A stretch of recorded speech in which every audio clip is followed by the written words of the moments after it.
Praise the lord. దేవునికి స్తోత్రాలు. నేను pastor Ratna Maitra from Praise God Ministry. ఈ రోజున యేసయ్య మన కోసం వాగ్దానాన్ని ఏర్పాటు చేశారో ఒకసారి చూద్దాము. మలాకి గ్రంథము 3వ అధ్యాయము 6వ వచనము. యెహోవానైన నేను మార్పులేని వాడను కనుక యాకోబు సంతతి వారైన మీరు లయము కాలేదు. Malachi chapter 3 verse 6. For I am the Lord, I do not change. Therefore you are not consumed, O sons of Jacob. దేవునికి స్తోత్రాలు. మనము we feel always we make God as if we can change God. దేవుణ్ణి మనం మార్చగలం అనుకుంటాం, లేకపోతే మనం ఏది చెబితే దేవుడు అదే చేస్తారని మనం అనుకుంటాము. దేవునితో అది కాదు. దేవుడు మారని దేవుడు. ఆయన నోటి మాట ఒకటి వచ్చిందంటే అది నెరవేర్చే దేవుడు. ఆయన ఆలోచనలు ఎప్పుడూ ఉన్నతంగానే ఉంటాయి. మన ఆలోచన ప్రకారం సరిపోల్చుకుంటానికి కానీ, లేకపోతే మన ఇష్టం వచ్చిన ప్రకారం దేవుని గురించి మాట్లాడటానికి కూడా మనం సరిపోమని మరొకసారి చెప్తున్నారు. ఎందుకంటే ఇక్కడ ఇమ్యూటబిలిటీ అంటారు. ఇమ్యూటబిలిటీ అంటే he's not a God who change not. ఎలాంటి పరిస్థితుల్లోనైనా కానీ తన యొక్క స్వరూపాన్ని మార్చుకొని కానీ, లేకపోతే సమయ ప్రభావాన్ని బట్టి మారటం కానీ జరిగే దేవుడు కాదు. దేవాది దేవుడు ఆ రోజున మాట్లాడిన దేవుడు. ఆది కాండము ఆదాము అవ్వతో మాట్లాడిన దేవుడు ఈ రోజున మనకి రెవల్యూషన్ ప్రకటన గ్రంథంలో మనతో మాట్లాడుతున్న దేవుడు. ఆ దేవుడు same, he's the same God. But only thing what he has done is ఆయన చెప్పిన మాటలన్నిటిని కూడా పాత నిబంధన చెప్పిన ప్రతి కార్యాన్ని నూతన నిబంధనలో ఆయనే ఈ భూమి మీదకి దిగివచ్చి మన కోసం ఆయన ప్రతి కార్యాన్ని నెరవేర్చి ఒక divine and human nature. So కాబట్టి మనం మాట్లాడేటప్పుడు because Jesus Christ has taken ఈ యొక్క దైవ స్వరూపాన్ని ఆయన విడిచి మానవ స్వరూపాన్ని తీసుకొని తన దైవికమైన అధికారంతో ఆయన మనల్ని పరిపాలించకుండా ఒక మానవునిగా తన్ను తాను తగ్గించుకొని, ఫిలిప్పీయుల పత్రిక 2లో ఉంటుంది, రిక్తునిగా సమస్తాన్ని ఆయన విడిచిపెట్టి ఆయన నీ కోసం నా కోసం నిన్ను నన్ను రక్షించడం కోసం మానవ రూపం ఎత్తి మానవునిగా జన్మించి ఆ యొక్క కష్టాల్లో హెబ్రీయుల పత్రిక 5లో మనం చూస్తాము. ఆ యొక్క సమస్యల్లో, అంత భయంకరమైన శిలువ భారంలో, ఆ యొక్క సమస్యలో ఆయన విధేయతలో దేవునికి విధేయత చూపించి ఆ విధేయతను విడిచిపెట్టకుండా వచ్చిన కార్యాన్ని ఆయన కంప్లీట్ చేసి ఒక మానవునిగా కూడా ఏ విధంగా దేవునిలో నిలబడి ఉండొచ్చు, ఆ యొక్క యథార్థమైన సేవ చేయవచ్చు, యథార్థంగా దేవుని ఎదుట ఎలాగ ఉండొచ్చు అని మనకి రెండు వైపులు కూడా దేవుడు మనకు చూపించాడు. నాణ్యానికి ఏ విధంగా రెండు వైపులు ఉంటుందో, ఒక దైవిక స్వభావం, ఒక మానవ స్వభావం. కాబట్టి మనము ఒక మానవునిగా యేసయ్యను చూసినప్పుడు we try to talk him like us, మనలాగా మాట్లాడటానికి మనం ప్రయత్నిస్తాము. కానీ but do not forget that he's the God, he's the creator. మనల్ని సృష్టించుకున్న దేవుడు, ఆ దేవుడే నీ కోసం నా కోసం చనిపోయారు. ఆయన మన కోసం ఈ యొక్క రహస్యాన్ని దేవుడు బట్టబయలుగా చేసి నిన్ను నన్ను ఆయన స్వీకరించారు. దేవునికి స్తోత్రాలు. ఫర్ ఎవర్ హీ సేమ్, ఎల్లవేళ ఎల్ల కాలము ఆయన అదే రీతిగా అదే విధంగా ఉండే దేవుడు. He has chosen us to change like him. ఆయన మనల్ని ఏర్పాటు చేసుకొని ఆయన స్వరూపంలోకి మార్చడానికి మనల్ని దేవుడు ఏర్పాటు చేసుకున్నారు.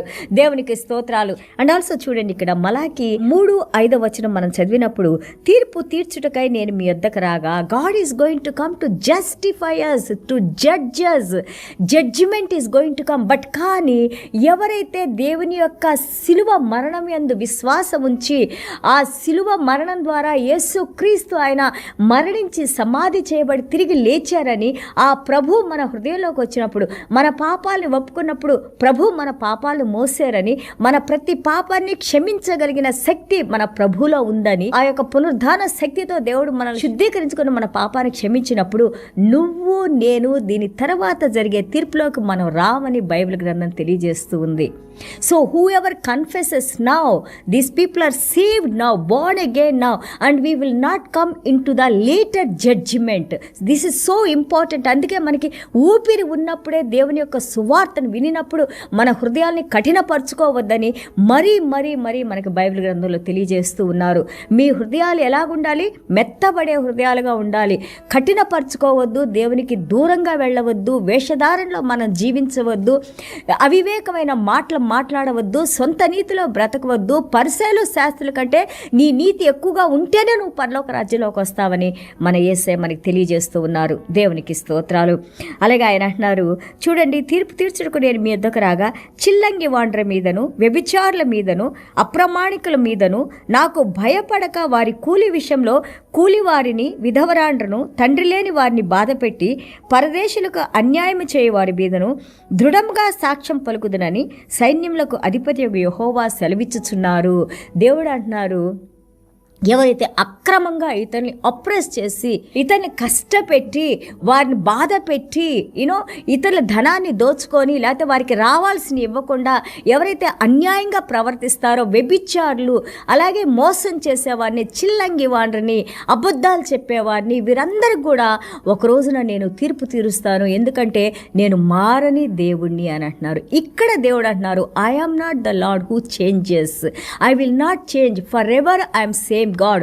ఆ రోజున ఏదైతే పాపాన్ని నేను పాపమని ఖండించానో, ఈరోజు కూడా పాపాన్ని పాపమనే ఖండించే దేవుణ్ణి. కానీ ఆ పాపాన్ని క్షమించడానికే, మిమ్మల్ని మళ్ళీ తిరిగి నా యొద్దకు తీసుకురావడానికే నేను సిలువలో మరణించాను. ఎవరైతే నా మరణం యందు విశ్వాసం ఉంచుతారో, హృదయంలోకి ప్రభువును ఆహ్వానిస్తారో, వారు ఇప్పుడే నీతిమంతులుగా వారు క్షమించబడతారు, అలాగే నీతిమంతులుగా తీర్చబడతారు.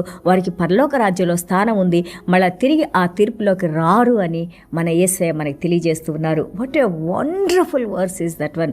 ఎంత అద్భుతమైన మాట కదా. దేవుడు ఈ రోజున మనల్ని కరెక్ట్ చేసుకుంటానికి, మనం ఒక నరకంలోకి వెళ్లకుండా, అలాగే తీర్పులోకి రాకుండా, రెండవ మరణాన్ని మనం మరణించకుండా దేవుడు ఈ రోజున మనల్ని హెచ్చరిస్తూ, అలాగే బుజ్జగిస్తూ, ఆయన వాక్యాన్ని తెలియజేస్తూ ఇంకా మనకి సమయాన్ని ఇస్తూ ఉన్నారు. దేవునికి స్తోత్రాలు. అలాగే 3:7 చూడండి, యేసయ్య అన్నారు, రిటర్న్ టు మీ అన్నప్పుడు ఇక్కడ ప్రజలు అడుగుతున్నారంట, హౌ కెన్ వి రిటర్న్? దీనికి ఆన్సర్ మనకి ప్రకటన గ్రంథం 3:20 మన ప్రభు అయిన యేసయ్య చెప్పారు, ఎలాగ మనం తిరిగి వస్తాము? మీ హృదయం దగ్గరే నేను నిలబడి ఉన్నాను. ఎవరైతే నా స్వరాన్ని విని మీ హృదయాన్ని నా కోసం తెరుస్తారో, నేను వారి హృదయంలోకి వస్తాను, వారిని క్షమిస్తాను, వారితో కలిసి సహవాసంలో ఉండటానికి, వారితో కలిసి భోంచేయటానికి, వారితో కలిసి జీవించడానికి నేను సిద్ధంగా ఉన్నానని మన ప్రభు చెబుతూ ఉన్నారు. ఈ రోజున మీరు ఆలోచించుకోవచ్చు, మలాకీలో చెప్పారు, బట్ ఈ రోజున ఇన్ని పాపాలు చేసిన నన్ను, ఇన్ని అబద్ధాలు చెప్పి ఇన్ని మోసాలు చేసిన నన్ను దేవుడు క్షమిస్తారా? క్షమిస్తాననే దేవుడు ఈ రోజున మనతో మాట్లాడుతున్నారు. నేను ప్రేమించే దేవుడిని, క్షమించే దేవుడిని, మీ మీద కృప చూపించే దేవుడిని, మీకోసం ఇంకా నా చేతులను చాపి మీకోసం రండి అని నేను ఆహ్వానిస్తూ ఉన్నానని యేసయ్య ఈ రోజున మనతో మాట్లాడుతూ ఉన్నారు. జాలి కలిగిన దేవుడు మన దేవుడు, కనికరించే దేవుడు మన దేవుడు, ప్రేమించే దేవుడు మన దేవుడు, ఆశీర్వదించే దేవుడు మన దేవుడు, కృప చూపించే దేవుడు మన దేవుడు, మనల్ని మన హృదయంలో ఉన్న భారాన్ని తీసివేసి మనకి సమాధానాన్ని ఇచ్చే దేవుడు మన దేవుడు, దేవునితో సమాధానపరిచిన దేవుడు మన యేసయ్య. ఆయన శిలువ మరణము. దేవునికి స్తోత్రాలు. చూడండి, గలతీయుల పత్రిక 6:2 అపోస్తలుడైన పౌలు గారు అంటారు, బేర్ వన్ అనదర్స్ బర్డన్స్. అలాగా ఒకరి కష్టాలను ఒకరు పంచుకుంటా ఉండండి. అలా చేయటం వల్ల దేవుని యొక్క ధర్మశాస్త్రాన్ని, క్రీస్తు ధర్మశాస్త్రాన్ని నెరవేర్చిన వారుగా మీరున్నారు అని అంటున్నారు. దేవునికి స్తోత్రాలు. అలాగే గలతీయులు 6:7 మనం చూస్తుంటే, గాడ్ ఈజ్ నాట్ మాక్డ్. దేవుణ్ణి మనము అపహసించేది, లేకపోతే ఏదో టైం పాస్ కోసం దేవుడి దగ్గరికి వచ్చేది, నలుగురు చూస్తున్నారని దేవుని దగ్గరికి వచ్చేది, లేకపోతే లేజీగా ఉందని దేవుని దగ్గరికి వెళ్ళపోవటం, ఇవన్నీ కూడా మనము మన అలవాట్లని, మన ప్రిఫరెన్సెస్ని మార్చుకోవాలని ఈరోజు దేవుడు చెప్తా ఉన్నారు. దేవుని దగ్గరికి వచ్చినప్పుడు మనం రాజులకు రాజు, ప్రభు దగ్గరికి వస్తున్నామని, ఆయన సర్వానికి సృష్టికర్త అని, ఆయన సన్నిధానానికి రావడానికి అది మనకు ఆశీర్వాదకరం అనే హృదయంతో మనం రావాలి, ఆయన్ని పూజించాలి, ఆయన సేవించాలి. ఎందుకంటే మారని దేవుడిని, మనల్ని కనికరించే దేవుడిని మనం కలిగి ఉన్నాము. అలాగే చూడండి, మనము ఇక్కడ అపోస్తలుడైన పౌలు గారు అంటున్నారు గలతీయులు 6:7, మీరు మంచి చేయడానికి అలసట చెందబాకండి, even though it is tiring to you. అది అలసట కలిగించినా కానీ మనం మంచి చేయటం కంటిన్యూ చేసి మానకుండా ఉన్నప్పుడు సరైన సమయంలో దాన్ని కోసుకుంటానికి, ఆ పంటను మనం అనుభవించడానికి దేవుడు మన కృపను అనుగ్రహిస్తారు. Do not be worried, do not be lazy, do not feel tired, because God is the one who gives us reward. And also గలతీయులు 6:4 let us examine our own work. మనం చేసే పనులు ఒక్కసారి మనం పరీక్షించుకుందాము. అది మన పేరు కోసం చేస్తున్నామా? నిజంగా దేవుని ప్రేమించి మనం దేవుని నామం కోసం చేస్తున్నామా? దేవుని సువార్త నిజంగా అందరూ వినాలని మనం ప్రకటిస్తున్నామా? ఇది కూడా పరీక్షించుకోమంటున్నారు. కాబట్టి ఈ రోజున ఇంత అద్భుతంగా మన మీద ఇంకా ప్రేమ చూస్తున్న దేవునికి పాదాలకు స్తుతులు, స్తోత్రాలు. ఈ అందిన వాక్యాన్ని మీ హృదయంలో పెట్టుకోండి. అటు ఇటు తొలగిపోకుండా, సాతాను దొంగిలించకుండా ఈ వాక్యం వల్ల భయభక్తులు కలిగి మనం నడుచుకున్నప్పుడు దేవుడు మనల్ని, మన కుటుంబాలని, మనం చెప్పే వాక్యాన్ని వినిన వారందరినీ కూడా ఆశీర్వదించి ఆయన బిడ్డలుగా అనుదినము ఆయన మనల్ని నడిపిస్తూ ఉంటారు. దేవునికి స్తోత్రాలు. చిన్న ప్రార్థన చేసుకుందాం. యేసయ్యా మీకు వందనాలు, స్తోత్రాలైనా. Thank you Jesus for your grace and mercies. అద్భుతమైన వాక్యాలతో తండ్రి ప్రభా మేము ఆనందించడానికి, సంతోషించడానికి, మీలో బలపడటానికి, మీలో స్థిరపడటానికి, మీ శక్తిని పొందటానికి ప్రభా, మీ వెలుగులో నడుచుకుంటానికి మీరు చూపిస్తున్న కృపను బట్టి మీకు వందనాలు, స్తోత్రాలనైనా. అవును నాయన, మీరు మారని దేవుడు నాయన ప్రభా, మమ్మల్ని ఎంతగానో ప్రేమించిన ఆయన ప్రభా, ఈ రోజును కూడా నాయన పాపులమైన మేము పడిపోయినప్పుడు నాయన మమ్మల్ని విడిచిపెట్టకుండా నాయన మమ్మల్ని లేవనెత్తి నాయన ఒక మంచి గొర్రెల కాపరగా నాయన మీరు మమ్మల్ని శుద్ధీకరించుకొని నాయన ప్రభా, మాకు కావాల్సిన ప్రతిదీ సప్లై చేస్తూ నాయన, ఎలాంటి వేదన ఎలాంటి బలహీనతలు మాకు రాకుండా కాపాడుతూ నాయన ప్రభా, ఏ క్షణంలో మాకు ఏది కావాలో ప్రతిదీ మాకు అనుగ్రహిస్తూ నాయన మమ్మల్ని మా కుటుంబాన్ని దీవిస్తూ నాయన ప్రభా, మంచి ఆరోగ్యాలతో నడిపిస్తున్న దేవా మీ పాదాలకు స్తుతులు, స్తోత్రాలైనా. ఇంకా నాయన మీ వాక్యం వల్ల గౌరవము, భయభక్తులు నాయన. అలాగే తండ్రి ప్రభా, ఈ వాక్యానికి ఎంతమందికో పంచిపెట్టాలని ఆ యొక్క హృదయంలో ఆ యొక్క ఆలాపన మీరు కలిగించి నాయన ప్రభా, ఆ స్ఫూర్తితో మేము యొక్క వాక్యాన్ని ప్రచురణ చేయడానికి, మిమ్మల్ని నాయన ప్రభా మహిమపరచడానికి మాకు కృప చూపించమని, మాలో ఉన్న ప్రతి బలహీనతల నుండి విడుదల కలుగు చేయమని యేసయ్య దివ్యమైన నామలో తండ్రి ఆశీర్వదించి ప్రార్థన చేస్తున్నాం తండ్రి. Amen. God bless you all.